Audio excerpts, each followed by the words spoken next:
good evening, and welcome to True Life. I want to attend graduate school as a GMS scholar. Many of you may or may not know me. Hopefully, you have had a chance to meet me by now, and I've had a chance to meet you. But just in case you haven't, my name is Brandon Brown, and I currently serve as a Scholar Relations Coordinator here at GMS. So tonight, the topic that we're going to get into is one that's very pertinent for a lot of you. As you know, you do have the ability to maintain your GMS funding for graduate study to either the master's or doctoral level, depending on what you are electing to study. So tonight, I know that there are typically a lot of questions around the process. And I know that within an hour, a little bit over an hour, we may not have a chance to get to everything, but the goal is definitely tonight to demystify some of the process and to at least open the door so that all of you who are considering graduate study right now feel like, okay, like I have a better idea of how GMS can support me in that endeavor. And for some of you who may not have been thinking about it, to kind of get the wheels going. This is the first in a series of programming that we're going to be conducting over the next year, just to encourage more of our scholars to utilize that graduate school funding. So tonight I have a PowerPoint that I'm going to go through with you. I promise I'm going to try not to be boring. And then I'm going to also leave some time for a few questions at the end. And I'm going to tell you right now, there's some pieces to the puzzle that are operation specific. So I may not be able to answer those. But if I can't answer it, I'll point you in the right direction. And if I can answer it, I'll do so honestly. How's that sound to everybody? Pretty good, I hope. Right? Okay, well, let's jump into it. So now I'm going to go to the PowerPoint.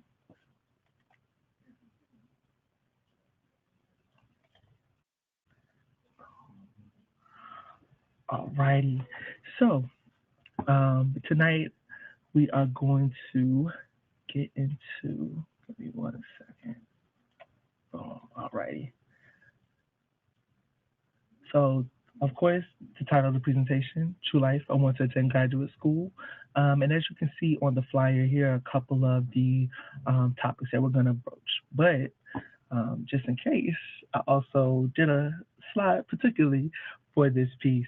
So a little bit of what we're going to get into are some of the administrative guidelines related to graduate study and funding, funded areas of graduate study, GMS processes for graduate study, and also looking at some of the GMS support in terms of some of our events, resources, and other support structures we have in place for our graduate student population.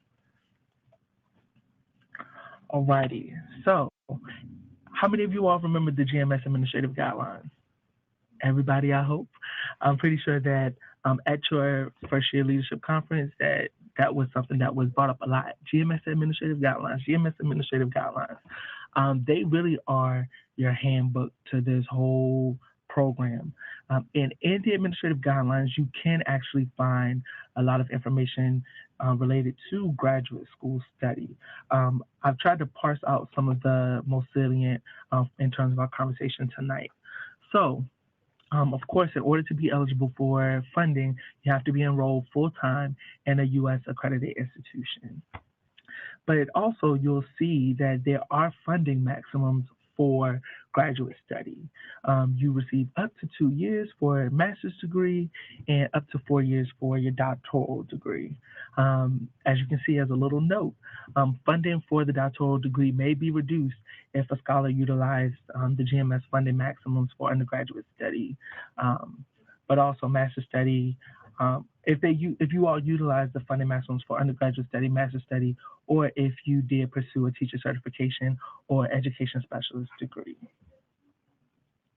So you want to be mindful of, as you're going higher in your education, just continue to be aware of how many years of funding you've utilized thus far. But these are the maximums listed here for the master's and the doctorate. So the million-dollar question, what can I study as a GMS scholar? So as you can see here, we have the 7 broad funded areas of graduate study. computer science, education, engineering, library, information science, mathematics, public health, and science. We're gonna get into a little bit of a deeper dive on each of them, but still it'll be kind of high level because, as you may know, and hopefully you do know, every scholar is required to submit a graduate program inquiry form in order to ensure that their program is going to be funded under GMS. And we'll also get into a little bit of what that is. So these are the broad areas. And then, depending on your particular program, there's some more information that you would have to provide to GMS to ensure 100% that you're going to be covered with your funding. As you can see here, the pharmacy or PharmD degree is the only GMS designated first professional degree that GMS will fund, and that's for up to 5 years of undergraduate scholars enrolled in a transitional or accelerated degree program. So with the PharmD, many times you can enter into your undergraduate studies and go straight through until you finish. But if you did not start in a PharmD program that took you from your undergraduate studies all the way through, then you would not be eligible to enroll in a PharmD program later and have it covered. Here, you will also see a note that GMS graduate fellowships will not be awarded in graduate areas of study such as business, the humanities, medicine, law, social sciences, and theology. Okay, so before we get into a deeper dive, I just realized that I neglected to do something. So I want to really quickly make sure that you all can hear me. And I see that I have a question here. Let's see. Okay, that's a question. Let me make sure. Can I get...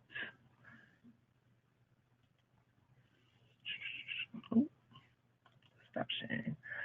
Alrighty. So can I get one of the attendees to check in with me and let me know that they can hear everything loud and clearly? Okay, awesome. Thanks, Xavier. Righty. Awesome. So let's hop back into it. There's nothing worse than doing a whole entire webinar and it's like, we cannot hear you. So I wanted to make sure we went ahead and did that. Okay, so okay.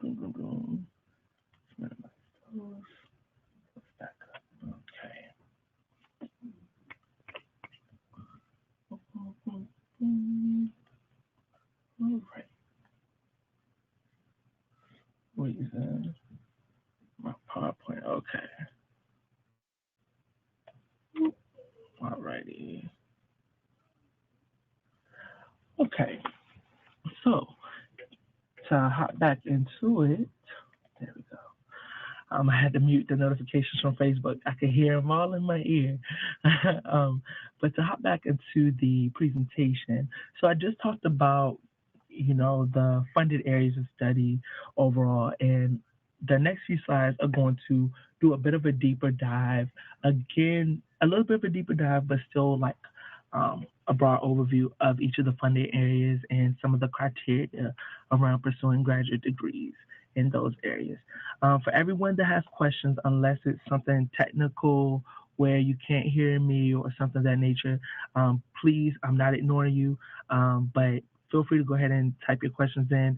I'll try to get to all questions at the end, okay? And if we need to go back through the presentation, that's fine. All right? So first up, breaking down the funded areas, computer science.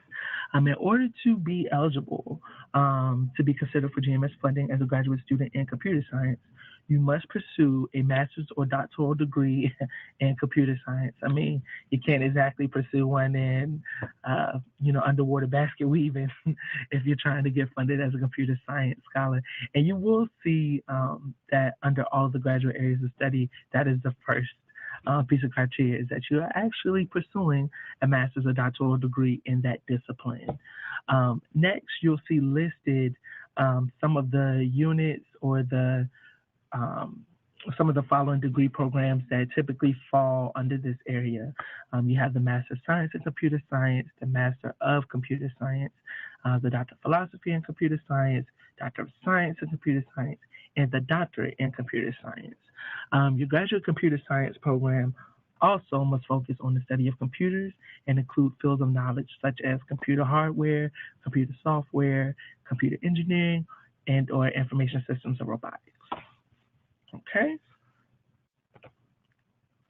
Breaking down education. And I know that this definitely tends to be one of our popular funded areas. So to, highlight some of the criteria around education, you must pursue a master's educational specialist degree. And an ed specialist degree, for those of you who may not know, it's typically a degree that is pursued once you've already obtained the master's, but not before, you haven't obtained a doctorate yet. So it's kind of like that bridge between a master's and a terminal degree, if you will. Your master's, EDS, or doctoral degree must be in the school, college, or department of education, or you may pursue one of the following graduate degrees listed. So you see the MAT, the Master of Education, MED, the Doctor of Education, Doctor of Philosophy in Education. Additionally, your institution's catalog must indicate that your graduate program will prepare or train you for a teaching career or to be in the field of education. Your graduate program in the field of education must include instruction in the theory and practice of learning and teaching, the basic principles of educational psychology, so on and so forth, as you see here below. Alrighty, breaking down the funded area of engineering. So as you can see here, you must be pursuing the Master's or Doctorate in this field, and some of the degree programs, the Master of Science in Engineering, the Master of Engineering, the PhD, or the Doctorate in Engineering. Additionally, your graduate program in the field of engineering must focus on the science, public policy, or management, where the properties of matter and the sources of energy and nature are made useful to humanity in structures, machines, and products, as in the construction of engines, bridges, buildings, mines, and chemical plants, including such fields of knowledge or study as aeronautical engineering, chemical, civil, electrical, environmental, industrial, materials, manufacturing, mechanical, nuclear, and or structural engineering.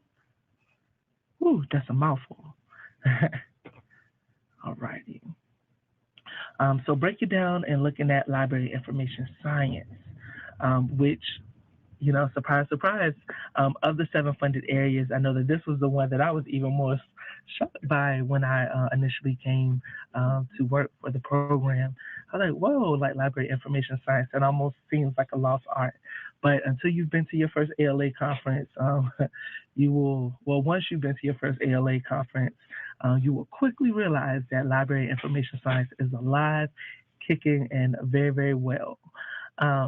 So under this discipline, you may pursue the Master of Arts or Science in Library Information Science degree, the MLIS, or the PhD or Doctor of Library Science. And library information science as a field relates to the study of issues related to libraries and the information field, including areas of public policy and management. Librarians, in the truest sense, are custodians of information, whether in the public library as a generalist or specializing in corporate, faculty, or professional facilities. They provide the community with the knowledge, skills, and resources to find information on virtually any topic.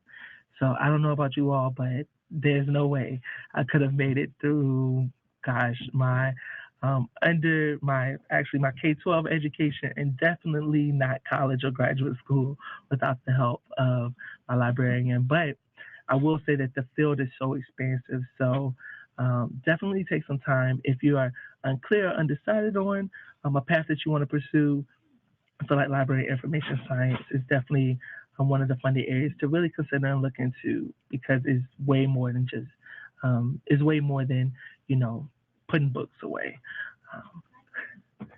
Alrighty. So breaking down mathematics. If you are looking or considering a program in mathematics, you'll see some of the degrees listed here that fall under this funded area.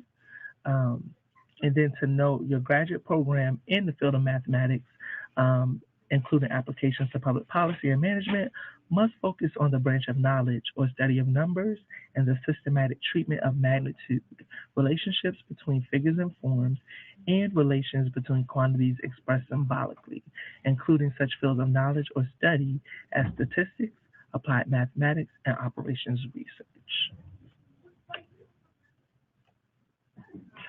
Alrighty. Breaking down public health. This is another area that I know a lot of scholars tend to want to pursue. We'll talk about some of the opportunities to get some additional experience with the field in a few. But in looking at the field of public health, you can pursue either the MPH, the MSPH, or the PhD, or doctorate of public or doctorate in public health. Public health is pretty much looking at the protecting and improving of the health of the community as by preventative medicine, health education, control of communicable diseases, application of sanitary measures, geographic information system, and monitoring of environmental hazards. Okay, and last but not least, breaking down the funded area of science. So as you can see here are some of the degree programs that fall under science. I'm looking at agricultural and food sciences, biology, environmental sciences and natural resources, and the physical sciences.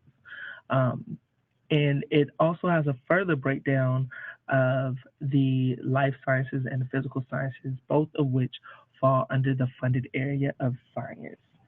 So now, what I didn't include in the presentation was the fact that in your administrative guidelines, there's a further breakdown of some of the actual types of degree programs that may fall under like the sciences, and I want to say engineering was another category, or it may have been the computer science. It definitely has some actual different degree titles or programs that may fall under those areas.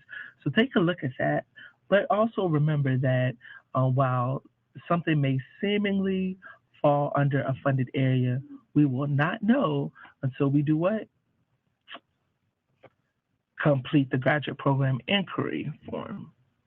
So, as I alluded to earlier, all Gates Millennium Scholars entering graduate school in one of the 7 funded areas are required to submit a graduate program inquiry form before starting their desired degree program. To receive a timely decision on funding, scholars should submit a GPIF and supporting documentation between September 1st and March 1st of the year prior to enrollment.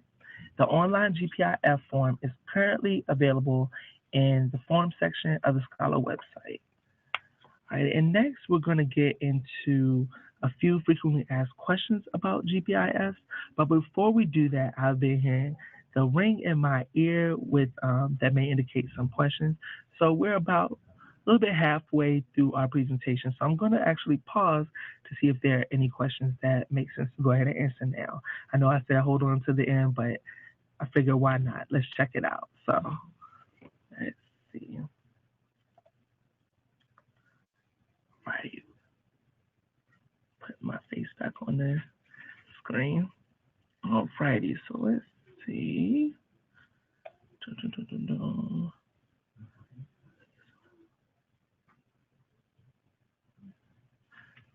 Okay. First, actually, let me do this.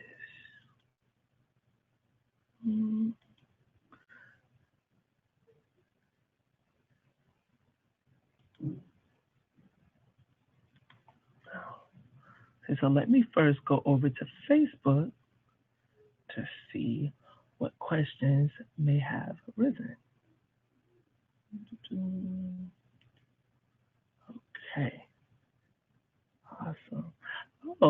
Thanks, y'all. I see a lot of love on this page.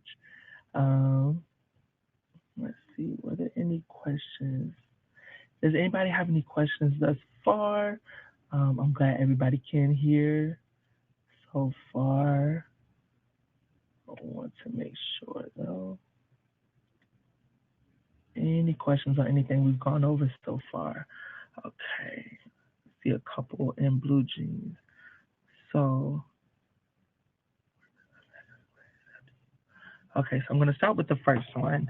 If I enrolled in a PhD program that gives a master's along the way, is there any way that I could combine the 2 years of master's funding plus the 4 years of PhD funding to get up to 6 years of funding in my PhD program?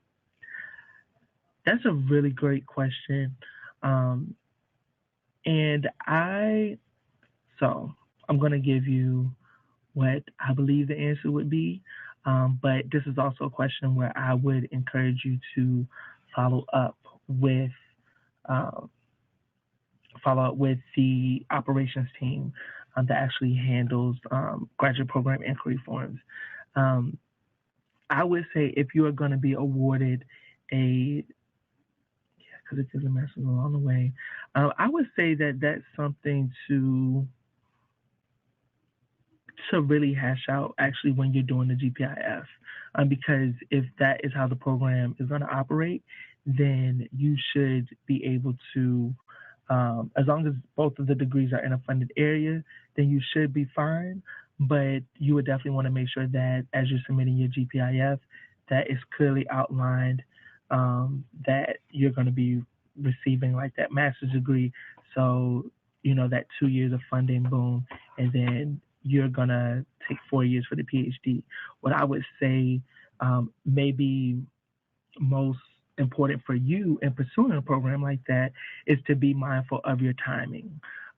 So, because essentially you wouldn't be any different than anyone else, utilizing 6 years of funding total to pursue a master's and pursue a doctorate, but don't kind of be lax and take an extra year to complete the portion of the program that awards a doctorate, that awards a master's, because it's not like it's not fluid in that way. 2 years for the master's, you need to be done with that portion of the program. Boom, 4 years of the doctorate, you need to be done with that portion of the program. And again, all of that is contingent upon how many years of funding did you need to utilize in your undergraduate portion. So just remember that. Just remember to be mindful of the various steps along the way in a program like that. Alrighty. So I see another question that says, could you further elaborate on what the purpose of an academic plan is after you submitted an inquiry form? Thank you for that question, Perry. And actually, that is in our next section of the presentation. So if you hold tight, I'll be getting to your questions shortly, okay? All right. Let's see. All righty. Hi, Luciano. Okay, let me see your question. Can you speak more on the deferment process? The program I'm looking into requires 2 years. Okay. So is that 2 years of work experience prior to enrolling in the program? Let me see.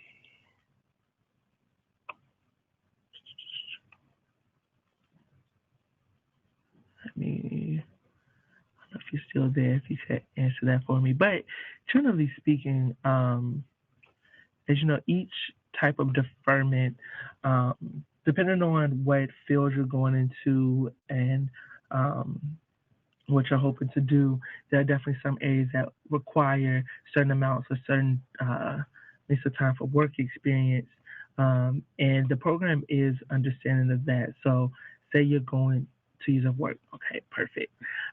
So say you're wanting to pursue additional education in teaching, but you don't want to have all of these degrees without ever stepping foot in the classroom. So, there is teaching deferment, there are service deferments.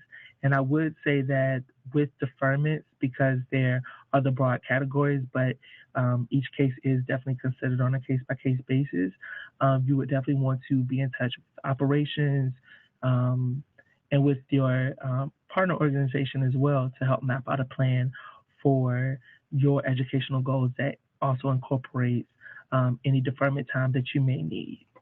I hope that answers the question. Let's see.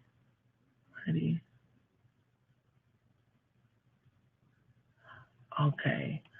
I see another question about the length of time between graduating with the undergraduate degree and also being able to take advantage of um,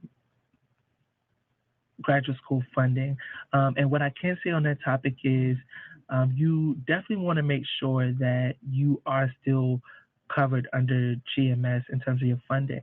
So if you did not utilize your graduate funding within a certain amount of time, you want to maybe call and get an update on your case file to make sure you haven't, that you're still covered by the program because there are term limits. Each scholar typically coming in has about 10 to 12 years, depending on how they utilize deferment in terms of pursuing their education. So that also is kind of a case-by-case basis, but with some with some lengths of time, you may have fallen outside of your funding window to pursue graduate study through GMS. Okay, so this is another reason why we're doing this webinar, folks. We want to make sure that you all are able to fully take advantage of your funding. And, you know, if the clock keeps moving, then you may find yourself unable to do so. So definitely be mindful of that as you're plotting out what the next couple of years look like for you, okay? I'm going to go back to Facebook really quickly to make sure there are no other salient questions right now, and then we'll get back into the last portion of the presentation. Let's see.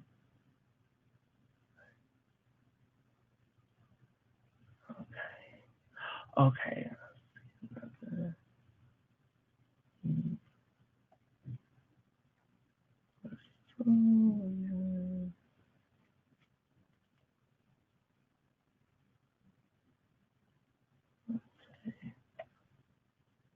I don't know what's going on the Facebook video right now.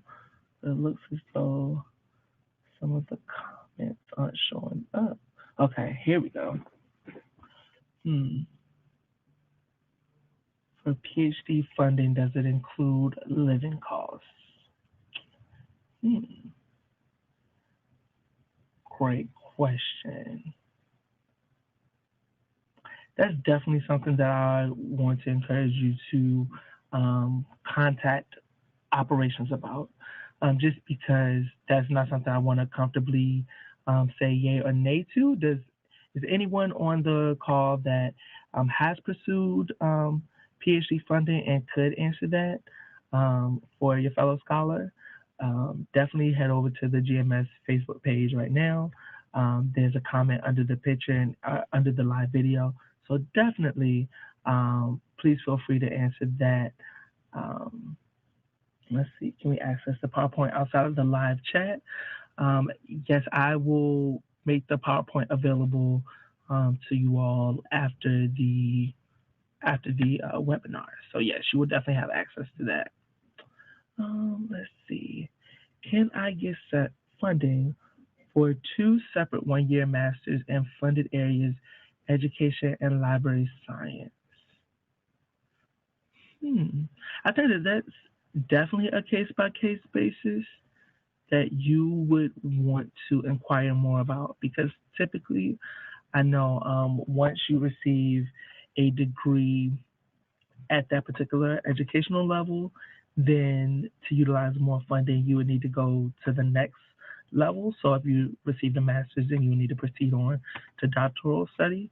But that's interesting because you wouldn't technically have exhausted your master's level funding, and then there are 2 different areas that are funded by the program. So I highly encourage you to get in touch with our operations team, and I'll provide some more of that contact information in the rest of the presentation.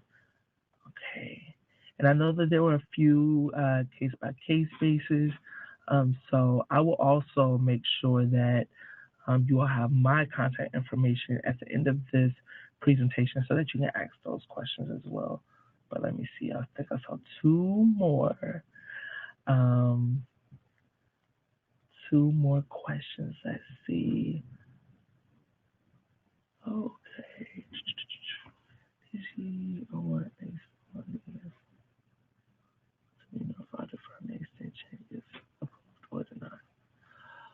Okay, so I really want to kind of keep this confined to talking about the graduate school process.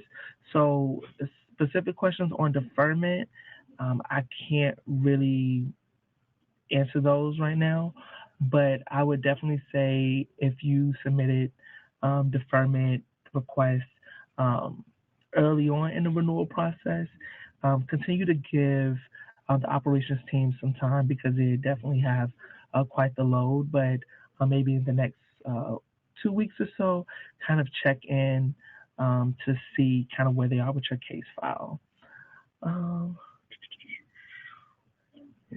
Let's see. How do I know if I'm getting 100% covered for an MPH?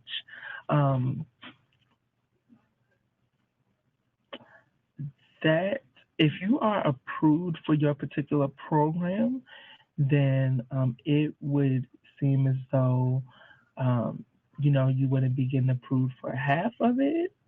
So if you have specific questions though about the amount of your scholarship award, definitely follow up with GMS operations. And again, you all, I promise I'm not trying to just pass the buck on, but I definitely will refer you to the expert in the area that you're inquiring about. And operations deals with the scholarship award amounts and all of that piece. So you definitely want to follow up on that with them. Let's see. Let's see. Okay. Boom. So I think that we are good to go for now on questions. So I'm going to hop back into the last half of the presentation. Thank you all for sticking with me. You've been such an engaged audience so far. So keep rocking with me. We have about another 5 or so slides to go. And then again, I'm going to open it up for a few more questions and we'll wrap up. All right. So thank you all. Continue to put your questions out there. Continue to interact with one another on Facebook. If anybody wants to interact live on Blue Jeans, let me know. And I can make sure I activate your video and all that stuff. I'll do that once we get to the Q&A portion. All righty. So let's hop back in.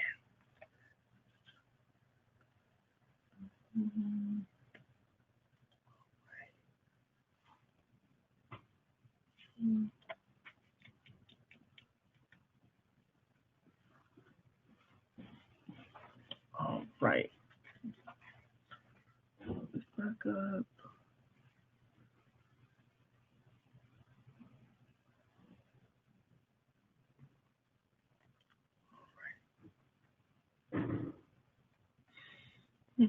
There we go.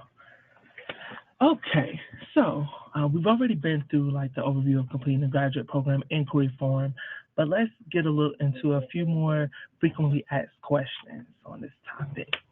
So first, how in the heck do I submit a GPI?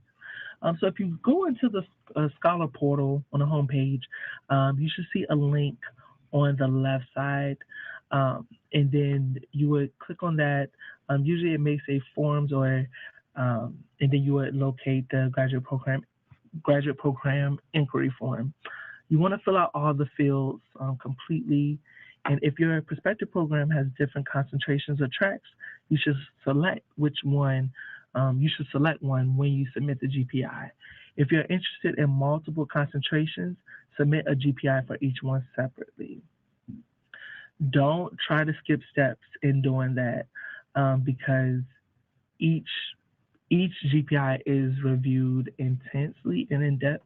So, for instance, if you're pursuing, one funded area and there are potentially a couple of different areas under that you could potentially want to go into or be interested in, definitely submit multiple GPIs for each of those concentrations in case one doesn't get approved, or if you get in the program and you decide to switch, it would be better to know at the outset that it's going to all be covered rather than boxing yourself in by submitting one and getting that approved, and then your interests change slightly within your program.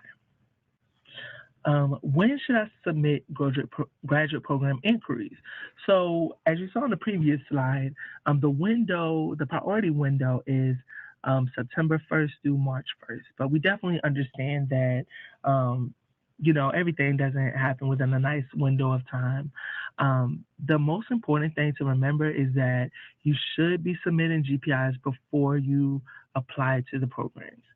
But just in case you don't, please, please, please get your GPIs in before March 1st. After that March 1st deadline, there are so many other tasks that take priority for our operations team.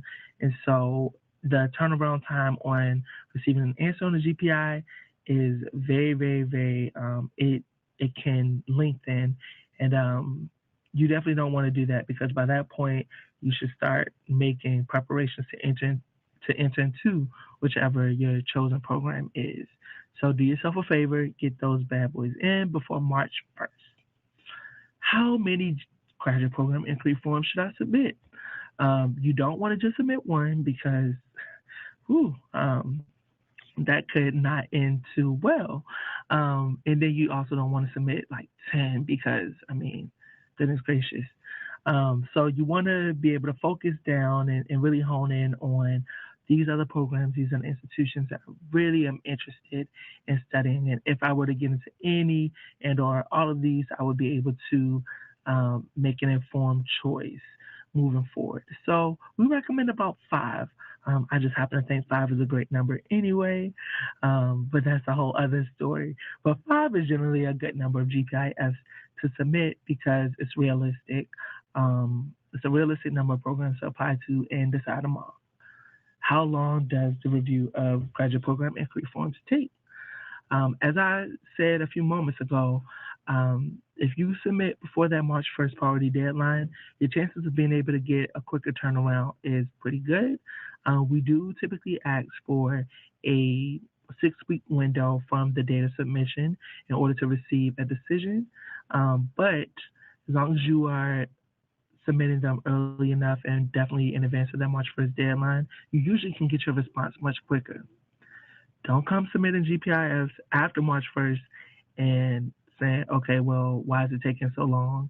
And you're only at week 2 of waiting because you're probably going to have about another 5 weeks.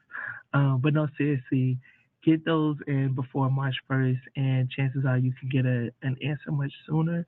But if you get it in after March 1st, then you're definitely looking at least that 6-week time frame for turnaround. And you also have to be mindful of the fact that if you're submitting 5 and you're one scholar, and there's a couple of thousand scholars that could be submitting GPIFs, and they may be submitting 5, or they may have been a bit of an overachiever and went for the 10. You got to think about the fact that all of those are being reviewed by the same team of people. So just do yourself some favors and plan early. What is looked at when the GPIF form is submitted? The team examines the goals and outcomes of the program, as well as the courses in the curriculum, to ensure that the material taught is in line with the 7 funded areas. All right, so more FAQs. I submitted my GPI and I got an email asking for an education plan. See, Perry, I told you we'd come back to this question. Sometimes a decision can't be made on the information publicly available on a program's website. In these cases, the operations team is going to ask for an individualized education plan to be uploaded to the Scholar portal. Detailed instructions on how to format the education plan are provided in the email requesting it. If you're not asked for an education plan, that means that all the information that is needed to make a decision on your program can be found on the institution's website and the program's website, and you don't need to submit any supplemental materials. So the need to submit an education plan is pretty much, okay, you submitted a GPIF for a program that we think could possibly work, but I may have a few more questions and I want to make absolute sure. So just be mindful of the fact that in creating that education plan, you really could be providing the necessary responses and necessary information, if you will, to really kind of carry your case over the line to approval land. Approval land is not a real thing. I just made it up, but you know what I mean. Alrighty, so hopefully that answers that question. My GPI was approved, but I decided to pursue a different program or a different track. What do I do? Aha. This also goes back to the point that was made a few moments ago. In this case, you have to submit a new GPI. The approval is only valid for the program and concentration indicated in the GPI. Your admission letter must match your approved GPI on file in order to receive funding. So again, if you're going into a program and it falls under the funded areas, but there are a couple of different concentrations you may be interested in, do yourself a favor and submit that GPIF on the front end. If you need additional justification to continue receiving funding, it's always going to be easier later on to get that letter or something printed out from your institution that has it, that maintains that you're still within a funded area. But it'll definitely be easier for you if you get that GPI done on the front end rather than scrambling to do it later as you're looking to possibly switch to a different program or a different track. Last but not least, my GPI was approved, but the program is only offered on a part-time basis. So as you all know, this was one of the first things I said in this webinar. In order to receive funding, you must be what? Registered full-time and also attending an accredited U.S. institution. So remember, you must be full-time in order to receive GMS funding. Part-time only programs are typically denied, but sometimes we know it's not even clear that the program is only offered part-time. Even if your GPI is approved, you must be a full-time student as defined by the registrar's office in order to receive GMS funding. So we definitely understand that, within a doctoral program, once you reach dissertation or, if you're ABD or if you're student teaching or something in an MAT program, that you may not be carrying a full course load or things of that nature, and there are provisions to still count you as being full time. So we wouldn't consider you part time in those instances. But make sure that you are not enrolling into a program that is part time only, and or that you are able to figure out a path academically to where you can be registered full-time as a student. And I don't know necessarily what that looks like because that's going to be on an individual basis, but just be mindful of the fact that you must be registered full-time as defined by your institution when you're receiving funding, even at the graduate level. As you see here, any additional questions you may have about the GPIF process can be answered by emailing graduateinquiry@gmsp.org. And for any reasons you have issues with that, you can also always email academicsupport@gmsp.org as well. All right, so let's get into a couple of the support services that GMS offers. And this is going to be mostly through the Leadership and Development Programs, or LDP team. Whoop, whoop, shout out to LDP. These are some of the structures that we have in place to encourage graduate school study and to support that endeavor. So in addition to providing guidance and advising in your journey, we also offer GRE and SOFIS waivers. To obtain those, you need to email us at academicsupport@gmsp.org. And in that email, you would want to indicate, you would want to list your name and your GMS ID number.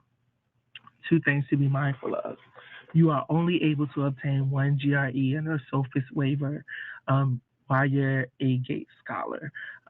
We have so many scholars, and we don't have one waiver, one fee code per scholar. We don't get that many. So please make sure that, if you know that you've received one before, be honest, because we do have records and we will inform you, if we've sent you one before. but in some instances it may not have been documented. But I'm going to ask you all to be on the honor code with that one, so that you're not taking the opportunity from another scholar to obtain a GRE or SOFIS waiver. Also, with that process, be mindful of the timeline in which you request. So don't request a GRE waiver on August 1st, and you want to take the GRE on August 30th. Give yourself a little bit more leeway than that. One, because there are also times of the year where we're waiting for an updated set of codes. So to that point, yes, GRE codes are not good forever and ever. You usually have about a 4 to 5 month, I want to say, timeline on when they expire. So please, when you email us, be mindful of the date, the expiration date that's in the email, so that you can utilize the code in a timely manner. We do not award new codes because you let the time run out. So please be mindful of that. And also be mindful of when you're asking, so that you don't ask for a fee code and we run out. So please make sure that you're just planning as early as possible. And we're definitely continuing to improve this process, because sometimes you send the email and then you may not get the response right away. So just continue to work with us and continue to plan as far ahead as possible, so that we can all work seamlessly to make sure you get your necessary waiver. For SOFAs, we are currently outside of the funding cycle for SOFAs, but come August 17th, we will have more SOFAs waivers. So please be mindful. August 17th, if you know that you're going to be pursuing public health school, definitely get your SOFAs done as early as possible in the funding cycle, because it's supposed to go from mid-August of this year until, I want to say, August 3rd of next year. But we've been without SOFAs waivers for probably about 2 months now. So plan early and communicate often. But that's the GRE and SOFAs waivers process. Let's see. We also offer graduate school institutes and conferences. So I'm going to speak a little bit on graduate school institutes first, or GSIs, as they're so affectionately called.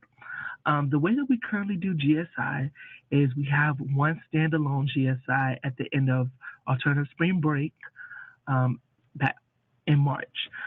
So all the attendees at alternative spring break will get to go through that day-long GSI, where you get to interface with representatives from different institutions. You'll get to hear panels, attend a graduate school and service fair, and just have all sorts of up-close group and one-on-one potentially contact with some folks that could be very, very helpful to your pursuit of a graduate education. So that's another plug for you to apply to ASB 2018, because that does take place then. And also for any alumni or scholars who are just in the city where ASB takes place, even if you didn't apply, we definitely would encourage you to even get the information about the GSI that takes place there and come on out yourself and join us for that day at least. Additionally, in addition to the standalone GSI, we also infuse GSI sessions into some of the conferences that we travel to. So the Institute on Teaching and Mentoring, for those of you who have attended in the past, we typically do a GSI breakfast. And during APHA, we also provide some GSI specific programming.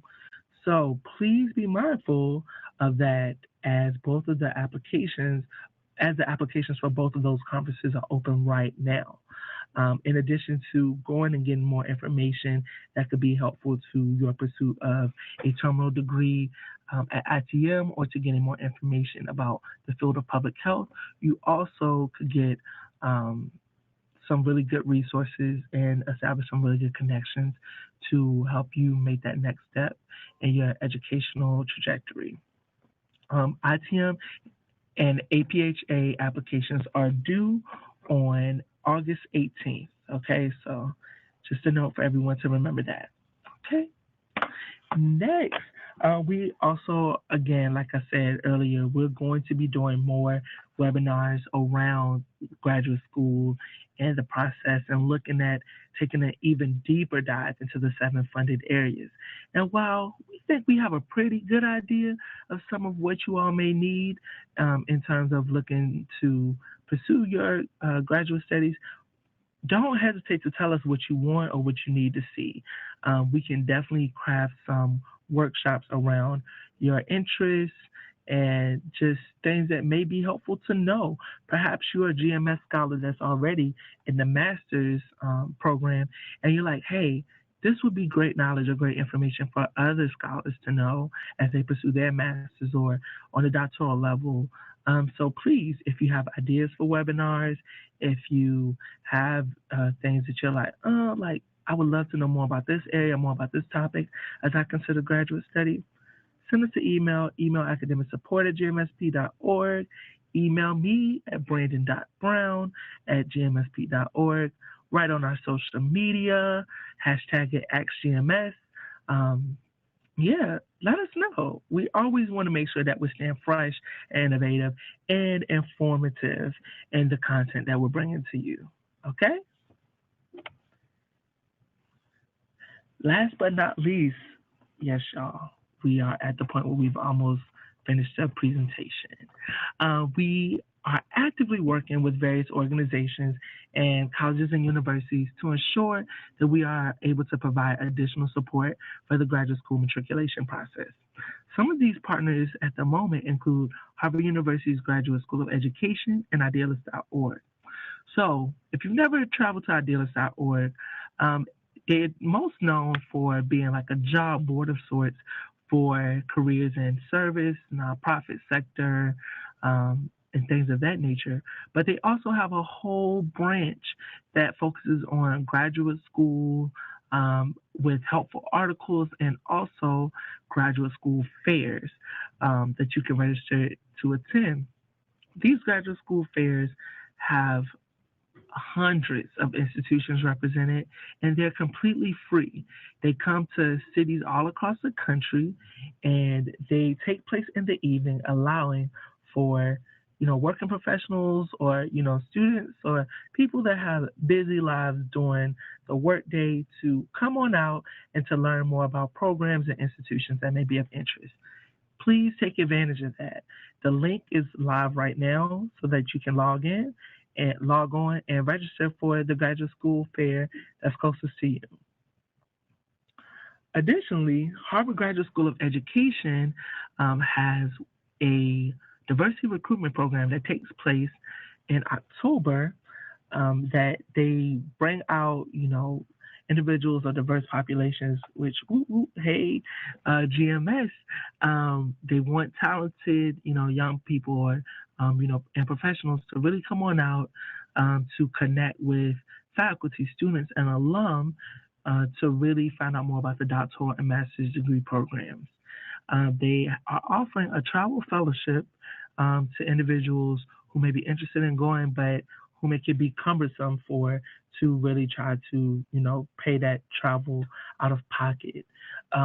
For this particular fellowship, they really are gearing it toward seniors, so college seniors and either current graduate students at the master's level or working, scholars who are alum who are still eligible for funding, but whom are, whom have already, it's getting tongue-tied, received an undergraduate degree. So keep in mind that that's, the population that they're gearing the travel fellowship toward. But if you just want to go, definitely check it out. It's October 27th through 28th. So all my folks who are considering, ITM, be mindful that is during the same time. But hey, you can always apply for both. And on the off chance you don't get ITM, maybe you'll get the travel fellowship to head to this wonderful program and or vice versa. Additionally, with Harvard Graduate School of Education, we're going to be hosting a webinar on September the 28th at 6 p.m. Eastern Standard Time to talk more about the degree programs and offerings through the Harvard Graduate School of Education. So, if you have considered one of their programs and you want to know more information, mark that down on your calendar now. I'll be posting a registration link within the next few days for that particular webinar, as well as another exciting webinar we're working on for the month of September. So keep your eyes peeled for that. Additionally, there's just lots of great work going on, and we're continuing to make contact with other graduate schools and other programs to really try to continue building bridges and connections that best serve you all. So keep your eyes peeled for more information about some additional webinar programming and things of that nature. Also, I will be posting some links for some of the helpful idealist.org articles after this webinar. That being said, I'm getting tongue-tied. I ran out of water ages ago, so clearly that means it's time for me to stop talking for a bit and for me to turn it over to you all for any questions. So it's 7:03 right now. We'll probably take questions for like the next 10 or so minutes. So if you have any questions, feel free to send them on over. I'm going to be checking Facebook to make sure I'm not missing questions there. And then if you are on Blue Jeans, you can request to interact live, and I can turn on your video and all that good stuff, and we can get you in here and interacting live on camera. So let's see, sent that announcement. Boom. Okay. Let's see what y'all have for me.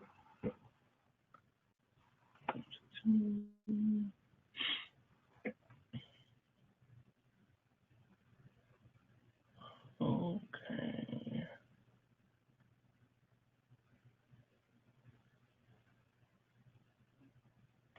All right. Now I'm just going through liking some various comments.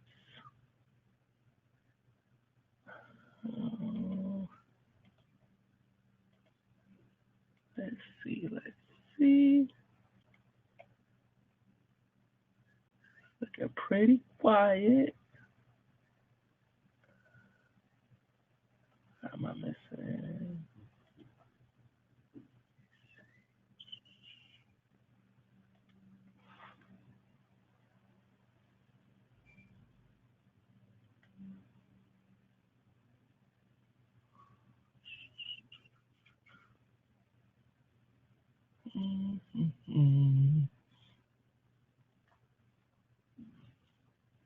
I don't think I see anything.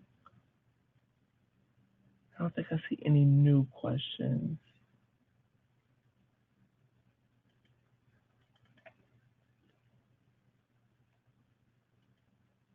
Go back to the page. Okay. All right, are there any more questions? Going once, going twice.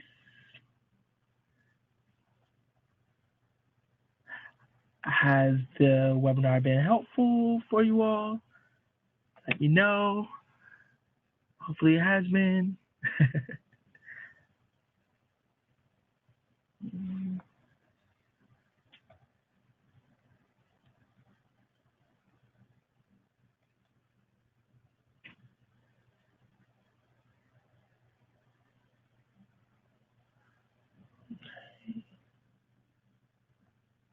See. You're so very welcome, Yosley. And hey, Sarah.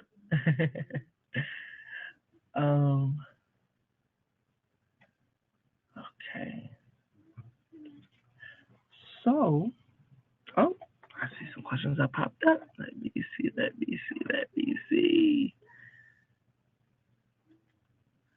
Okay. What is operations contact information?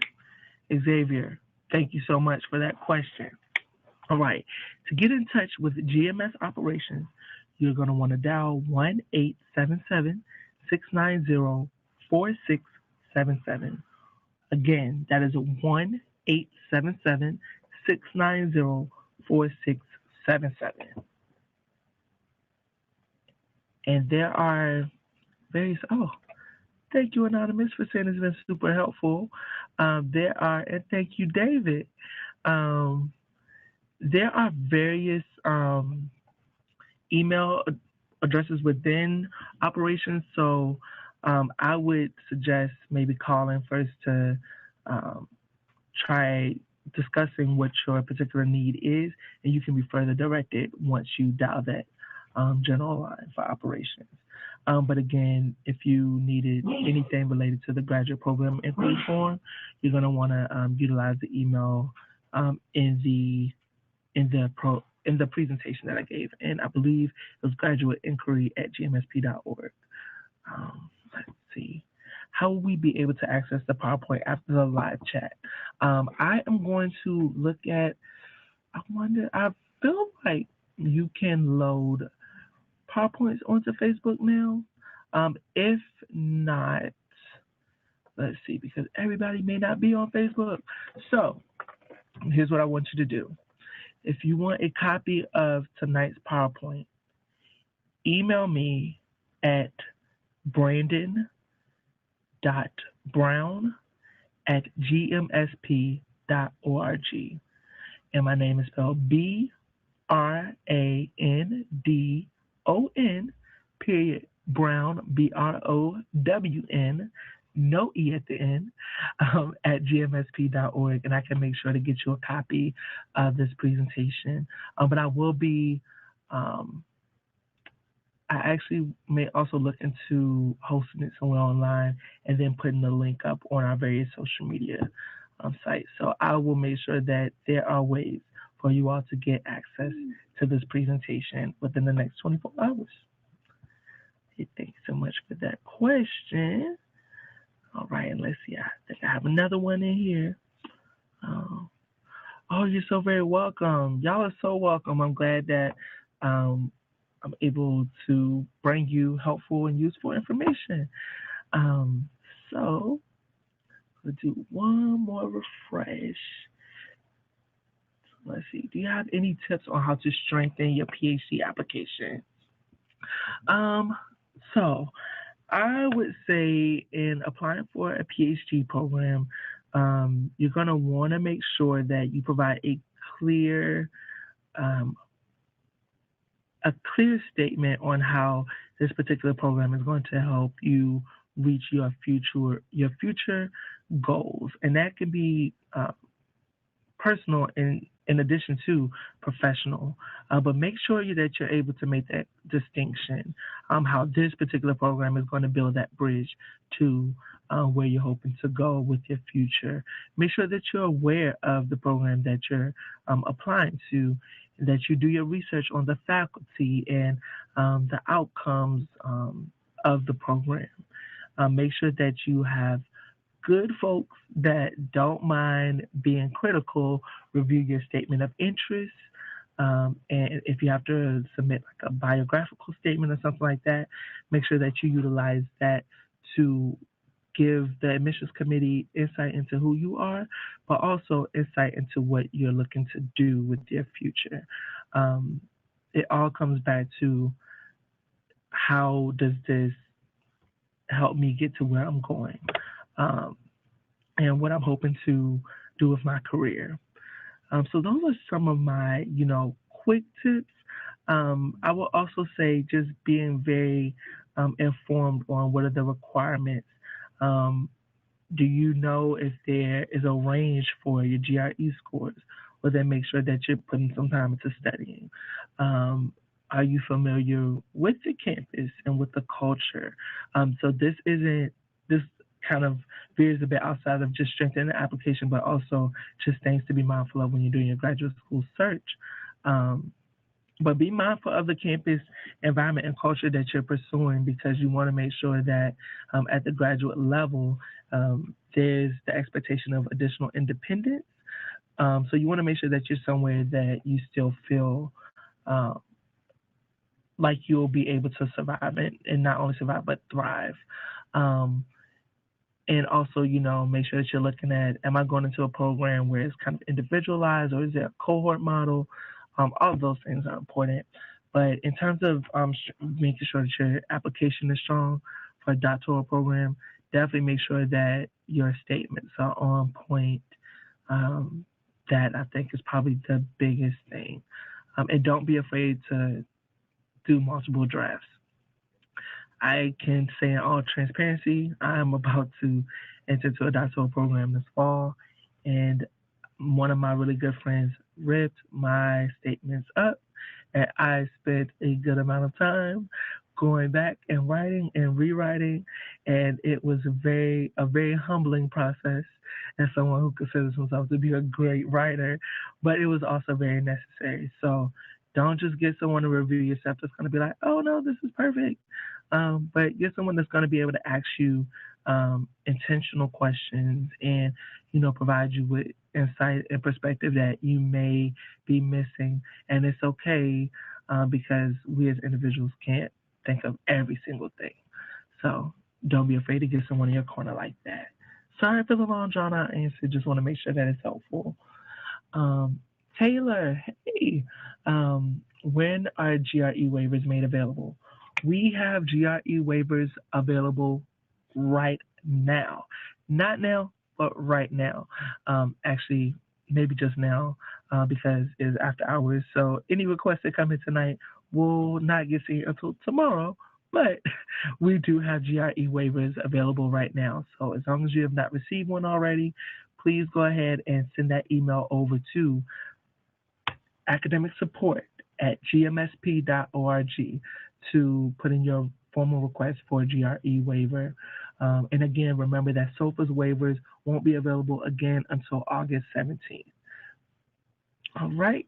And also for anyone that may have requested a SOFA's waiver while we've been out, please, once August 17th hits, send that updated email or forward your message again so that we can make sure that we take care of you, okay? Righty. Let's see. So it's about 7:15. I am going to wrap this on up. You all have been, I don't think I see any other questions. So yeah, I think it's about a good time to wrap it on up. You all have been an amazing audience. And thank you so much for sticking with me and for asking very informed questions. You all are going to be amazing as you pursue additional levels of education. And just remember that our job is to make sure that we are supporting you in those endeavors. Feel free again to reach out. Like I said, we provide some of those advising conversations around pursuing graduate study. So definitely don't be afraid to take advantage of your GMS support system. We're here for you, and we want to make sure that you're successful in any way possible. Alrighty, so signing off, this is Brandon Brown with another GMS webinar, AskGMS webinar session, and be on the lookout for the presentation within the next day or so. Alrighty, y'all, have a great and wonderful night.